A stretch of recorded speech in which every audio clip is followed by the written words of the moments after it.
adult children from dysfunctional families often develop an addiction to love and approval, especially from parents who were never able to provide it. The irony is that the more we crave love and validation, the less likely we are to receive it. True healing begins when we learn to stand on our own, not in isolation, but in self-reliance. This deep longing for approval is often a sign of enmeshment, a lack of clear personal boundaries, where our sense of worth is tied to the validation of others. Enmeshment keeps us emotionally entangled with our family of origin, making it difficult to build healthy, independent relationships.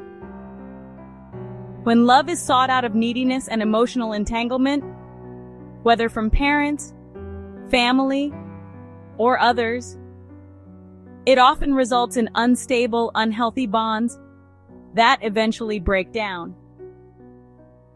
Instead of drawing others closer, this kind of dependency tends to push people away, reinforcing feelings of rejection and abandonment.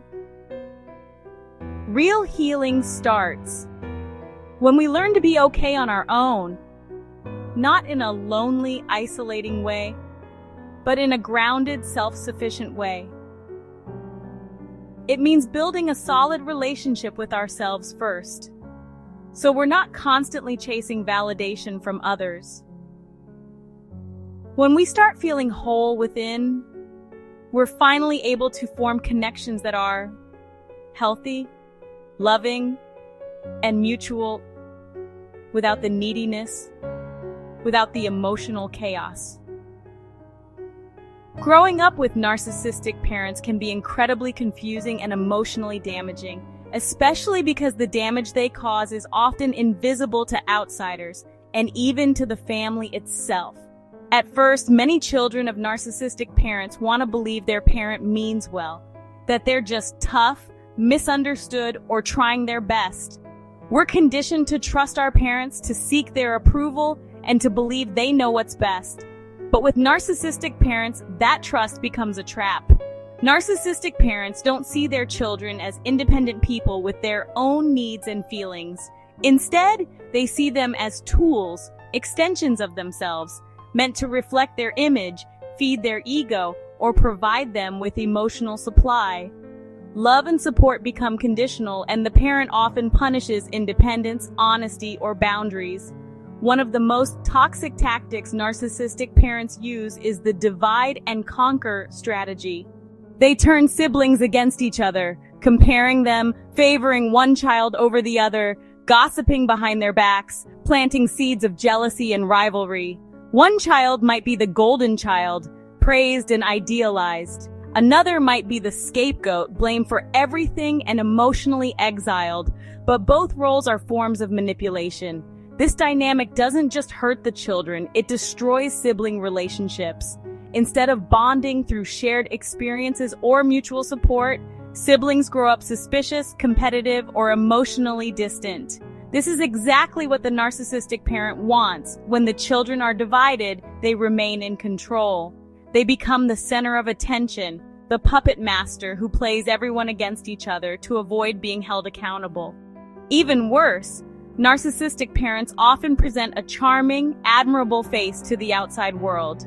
To extended family, neighbors, church members, or coworkers, they might seem kind, generous, or devoted. Meanwhile, behind closed doors, they're manipulative, emotionally abusive, or even cruel. This double life means that when someone in the family dares to speak up, they're often disbelieved or painted as the ungrateful or difficult one. What makes this situation so dangerous is the deep psychological conditioning that takes place. Children of narcissistic parents grow up doubting their own feelings and experiences. They learn to ignore red flags. They might keep trusting the parent long after repeated betrayals, hoping for love, approval, or even just fairness that never comes. Every time they go back hoping things will be different, they get pulled deeper into the cycle of hurt. And because the narcissistic parent is rarely seen as the real problem, the blame always lands elsewhere. on the children, on the spouse, or on outside circumstances. The parent stays protected, often even admired, while the family quietly unravels.